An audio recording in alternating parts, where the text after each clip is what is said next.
الیوم اکملت لکم دینکم واتممت علیکم نعمتی ورضیت لکم الاسلام دینا. سارا دین صحابہ میں، اب امت کو دین ملے گا صحابہ سے. اور کوئی کہے میں صحابہ کے ایمان پہ بھی جیرا کرنے لگا ہوں، تیری کیا حیثیت ہے؟ کیا پدی کا چھوڑ تجھے کہا کسے؟ محمد مصطفیٰ زندہ باد. کیا لکھا؟ اصل میں بات یہ ہے، کئی شاید ہمارے بزرگ یہ بھی سمجھتے ہوں کہ شاید اس بات کی اتنی ضرورت نہ ہو، انہیں نہیں پتا. اور بڑی مشکل سے ہمارے کئی بزرگوں نے کی پیڈ والے موبائل کی سمجھ سیکھی، اس کی نہیں سیکھی ابھی. انہیں نہیں پتا سوشل میڈیا پہ کیا ڈرامے بازی ہو رہی ہے. فتنوں کا دور ہے، اور فتنوں کا ایسا دور ہے. آج میں نے جمعہ کے خطبے میں بھی کچھ دوستوں کو بتایا کہ حضور صلی اللہ علیہ وسلم نے فرمایا تھا کہ بندہ صبح کو مسلمان ہوگا، شام کو کافر ہوگا، شام کو مسلمان ہوگا. اس سے بھی بڑی بات سنانے لگا. پیارے آقا صلی اللہ علیہ وسلم نے فرمایا فتنوں کا ایسا دور آئے گا کہ ایک مومن بندہ قبر کے اوپر کھڑے ہو کر کہے گا کاش یہ قبر میری ہوتی، میں دنیا سے اس وقت گزر چکا ہوتا، ایمان بچانا اس قدر مشکل ہو جاتا. اس سے بھی اگلی بات سنانے لگا. پیارے آقا صلی اللہ علیہ وسلم نے فرمایا اس قدر فتنوں کا دور ہوگا کہ ایمان بچانے والے، اپنے ایمان کی فکر کرنے والے آبادیوں کو چھوڑ کر جنگلوں کا رخ کر لیں گے کہ ہمارا ایمان بچ جائے. ہم اس دور سے گزرے. اس لیے میں ضروری سمجھتا ہوں اپنے نوجوان کے ایمان کے گرد باڑ لگے. میری بات سمجھ آ رہی ہے؟ اور یہ جو فتنہ اس وقت سر اٹھا رہا ہے، اسے تو بہانہ چاہیے صحابہ پر تبرہ کرنے کا، صحابہ پر انگلی اٹھانے کا. موقع ہو یا نہ ہو یہ ڈھونڈتا ہے. ابھی حالیہ دنوں میں اس نے ایک بکواس کی، کہتا ہے یہ جو فلسطین میں جنگ ہے، اب حالانکہ کتوں کو نہیں بنتی، لیکن کسی بھی برتن سے وہی چیز نکلتی ہے جو اندر ہوتی ہے. کسی برتن میں پانی ہے، اس سے دودھ نہیں نکل سکتا. اس کے اندر کی خباثت، ضلالت، اس کے اندر کا کن وہ نکلتا ہے. اب اس میں تک بھی نہیں بنتی. کہتا ہے یہ جو فلسطین کی جنگ ہے، یہ فلسطینیوں کو، حماس کو کیا ضرورت تھی اتنی بڑی پاور سے پنگا لینے کی. اب اگر جملہ دیکھیے، یعنی کہ بندہ دنگ رہ جاتا ہے اس کی خباثت دیکھ کر، اور اس کے سننے والے وہ اپنے ایمان کی فکر کرے. یہاں میری بات پہنچ رہی ہے سوشل میڈیا کے ذریعے، جہاں جہاں پہنچتی ہے، اس کے سننے والے اپنے ایمان کی فکر کریں. کہتے ہیں کہ کیا ضرورت تھی فلسطین کو یا حماس کو اتنی بڑی پاور سے پنگا لینے کی، جب وہ اتنی بڑی انٹیلیجنس ہے، جب ان کی اتنا بڑا دعویٰ ہے کہ ہم دنیا کی چوتھی بڑی فوج ہیں. ایک ٹینک کے سامنے اگر 1000 بھی خالد بن ولید آ جائیں تو کیا کر سکتے؟ یہ نہیں کہ اس کی اندر کا گند، غلاظت، وہ اس کا اندازہ لگائیے. ایمان والے اس کی غلاظت کا اندازہ لگائیں کہ تک بنے یا نہ بنے. میری بات سن رہے ہو آپ؟ اب اس بے وقوف کو اس بات کا پتہ ہی نہیں، اس بے وقوف کو اس بات کا علم ہی نہیں کہ خالد بن ولید کہتے کسے. اسے پتہ ہی نہیں کہ صحابی کہتے کسے. اسے یہ پتہ ہی نہیں کہتا خود کو کتابی ہے. اسے یہ علم ہی نہیں کہ خالد بن ولید کس کا نام ہے. مسجد میں مشورہ ہو رہا تھا، صحابہ آپس میں مشورہ کر رہے ہیں کسی محاذ پر لشکر تیار کرنے کے لیے. اوپر سے خالد بن ولید آ گئے.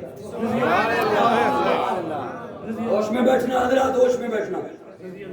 آپ کو بڑی منتوں سے مشکل سے بات سنانی پڑتی ہے، اور ہمیں پتہ ہے کہ اصل میں ہم نے سنانی کسے ہوتی ہے. توجہ رکھنا. حضرت خالد بن ولید آ گئے. کیا مشورہ کر رہے ہیں؟ فلاں محاذ پر لشکر بھیجنا ہے، قافلہ بھیجنا ہے، فوج بھیجنی ہے، مد مقابل کون ہے؟ فلاں ہیں، کتنے ہیں؟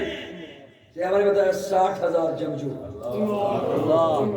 60,000 نفوس نہیں، میرے لفظ نوٹ کیا کرو، جنگجو، فوجی، اسلحہ سے لیس جنگجو، لڑاکا، وہ 60,000 ہے۔ سیالکوٹ والوں میں آپ کی منتیں کرنے سے رہا۔ حضرت خالد بن ولید کہتے ہیں لشکر رہنے دو، میں اکیلا جاؤں گا۔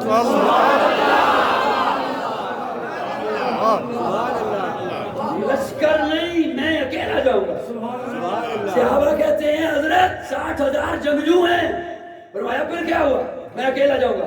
صحابہ پاؤں میں پڑ گئے، حضرت یوں نہ کریں، 60,000 ہیں۔ بڑی منتوں کے بعد، بڑی مشکل کے بعد مشورے میں یہ طے پایا صحابہ کے ساتھ حضرت خالد بن ولید کا کہ وہ 60,000 ہے نا، مجھے 60 صحابی دے دو۔ مجھے کتنے دے دو؟ عظمت صحابہ، عظمت صحابہ، مقام صحابہ، شان صحابہ، مجھے 60 صحابی دے دو۔ یہ 60 صحابی لے کر حضرت خالد بن ولید 60,000 کے مقابلے کے لیے گئے اور چشم فلک میں یہ نظارہ دیکھا، یہ دھرتی پہ یہ منظر قائم ہوا کہ 10 صحابہ شہید ہوئے، 8,000 سے زائد کافروں کو جہنم واصل کیا، اور حضرت خالد بن ولید اسلام کا جھنڈا گاڑ کروا دیا۔ عظمت حضرت خالد بن ولید زندہ باد، شان صحابہ زندہ باد، عظمت صحابہ زندہ باد۔ خالد ولید تیری جرأت کو سلام ہے، خالد ولید تیری جرأت کو سلام ہے، سلام ہے۔ اور فلسطین کے بچے وہ شہید ہو کر بھی مسکرا رہے ہیں، اور اس کی جیل میں بیٹھ کے شلوار گیلی ہو رہی ہے۔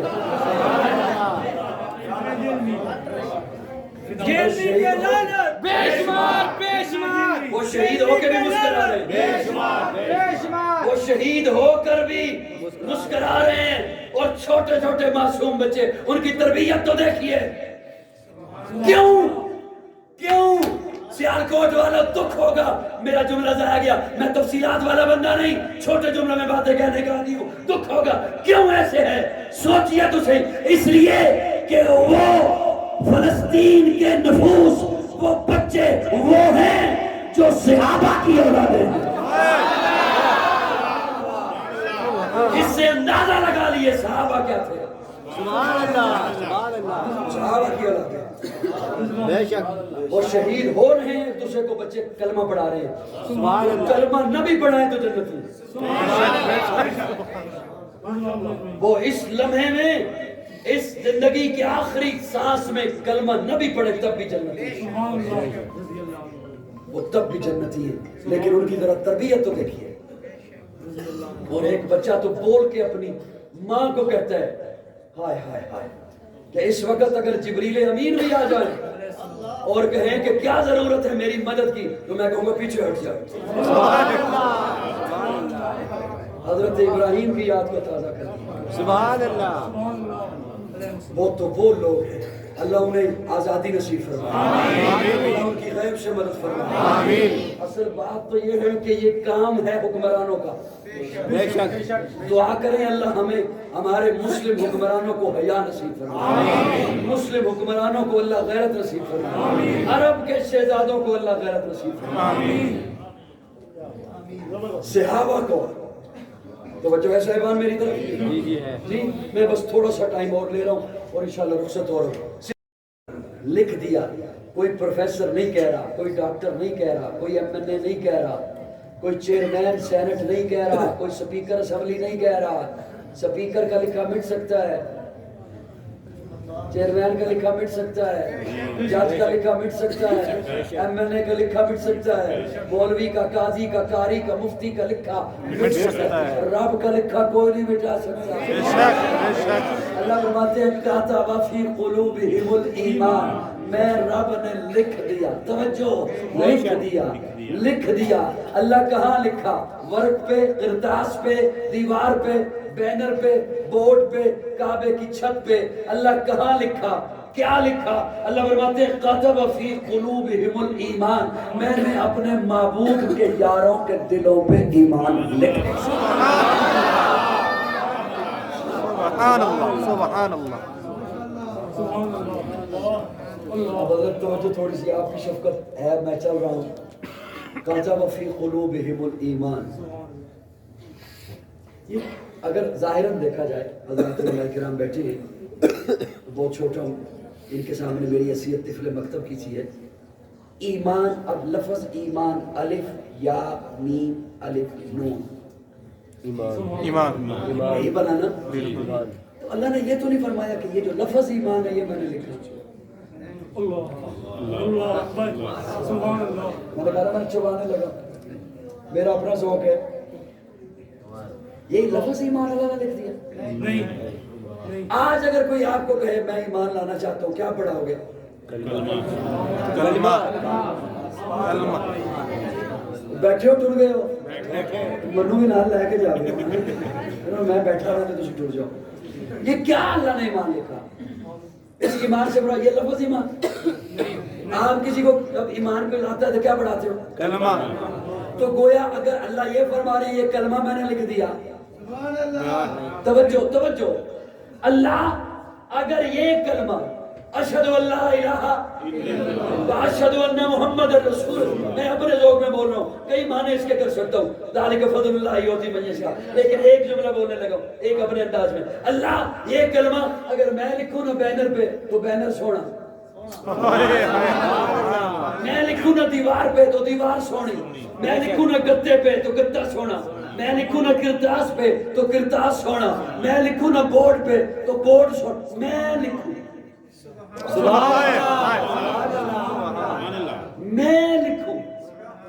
کون؟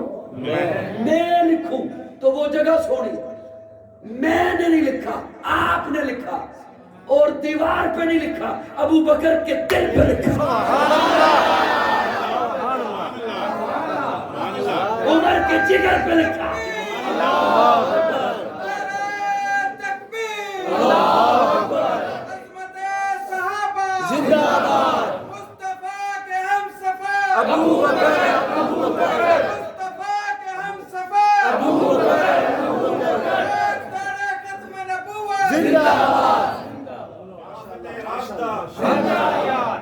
میں نے لکھا، ابو بکر کے دل پہ لکھا، عمر کی چھاتی پہ لکھا، عثمان کے جگر پہ لکھا، علی کے دل کے ٹکڑے پہ لکھا، معاویہ کی دل کی تختی پہ لکھا۔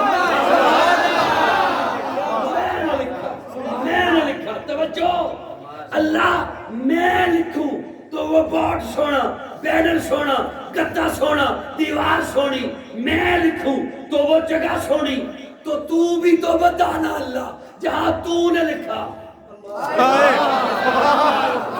قرآن مجید کا طالب علم ہوں، علماء کرام آپ کی شفقت کی ضرورت ہے، قرآن کا طالب علم ہوں، اللہ فرماتے ہیں میں بتاتا ہوں وَزَيَّنَهُ فِي قُلُوبِكُمْ،